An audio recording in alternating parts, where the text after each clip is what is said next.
Здравейте! Сега ще ви покажа как да направим домашен хляб в хлебопекарна Тефал. Ето е хлебопекарната.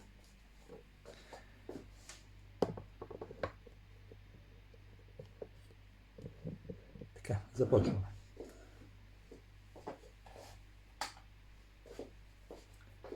Първо слагаме 350 мл вода.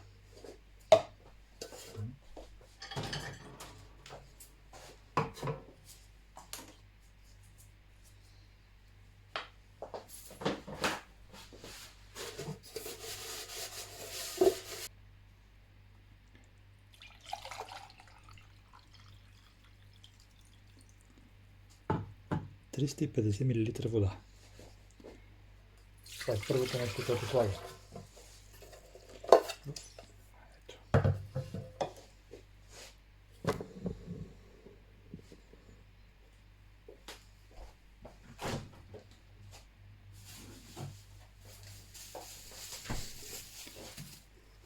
Четиридесет мл олио или зехтин. Аз слагам зехтин.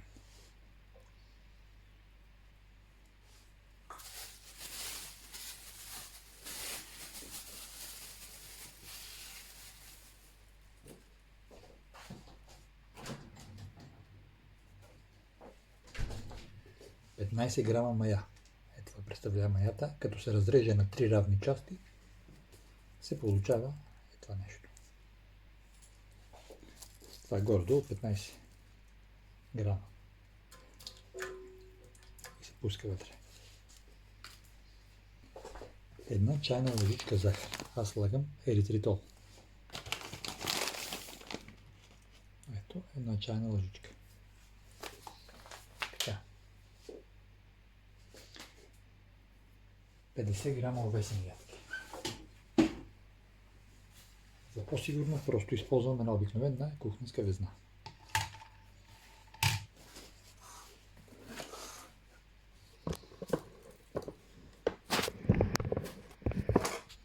Така. Слагам на везната 50 грама овесени ядки.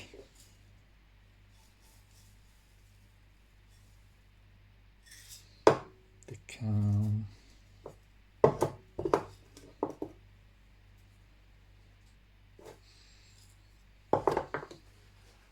Които се сипват вътре. 30 грама семена по желание.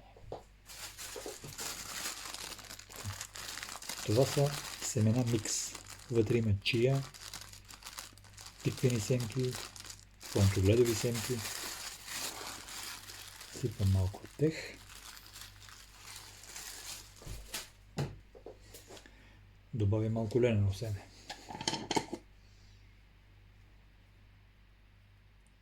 И гледам, докато стигне скалата 30 грама. Готово. Така. Изсипвам много и това. Оставя се 5 минути да престои.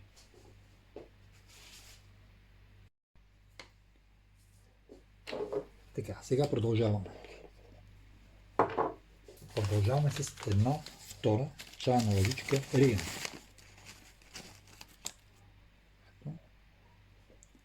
Слагам 1/2 чайна лъжичка чимен или чимен. Не знам как се произнася правилно. Ето чимен. Ето.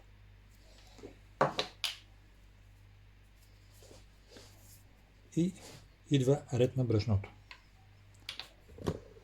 Слагаме 430 грама пълнозърнесто брашно. Като аз го смесвам с малко брашно от лимец, докато изкарам 430 грама. Така. До тук са 410 и продължавам с масло от лимец.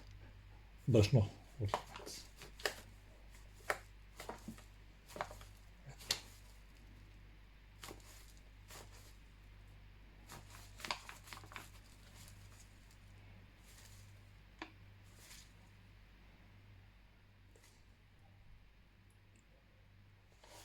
Така.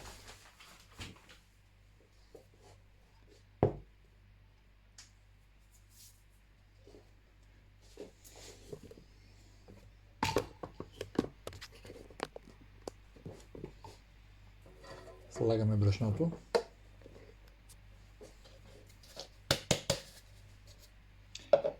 И като финал слагаме 1/2 чайна лъжичка сол.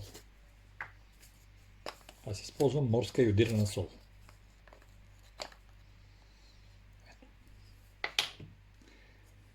Това нещо се взима.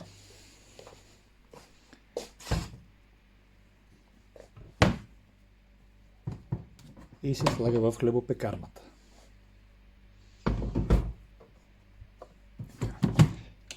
Хлебопекарната се пуска.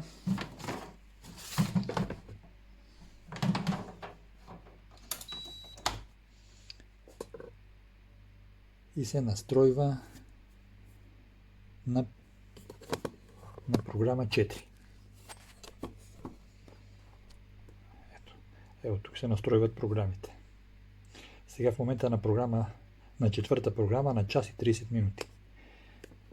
Натиска се старт и чакаме хляба. Това е.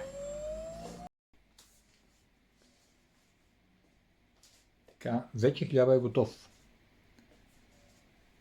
Отиваме да видим и да го извадим. Ето. Когато мига така хлебопекарната, значи хляба е готов. Отваряме. Ето какво представлява изпечения хляб.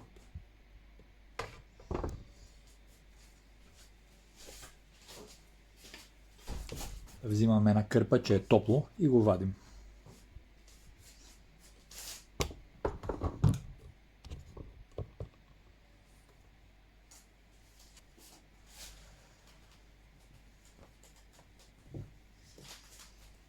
Така. Хващаме го долу и ги изсипваме. Ето, тук има една подробност. Вътре в хляба, ето, виждате тук черното, това е, трябва да се извади. Това е перката, която върти брашното вътре в самата машина. Ето, готово вадиме. После хляба го обръщаме и го завиваме ей така, по този начин. И след около час, некъде 2, може вече да почнем да го ядем. А може и сега топъл, който обича топъл хляб, може и сега да се яде. Така, време е да разрежем хляба, да видим какво сме направили. Ето какво представлява хляба. Вече изтинал.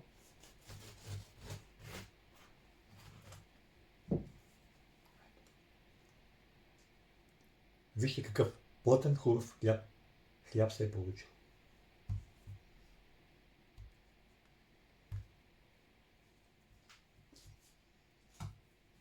Това е от мен.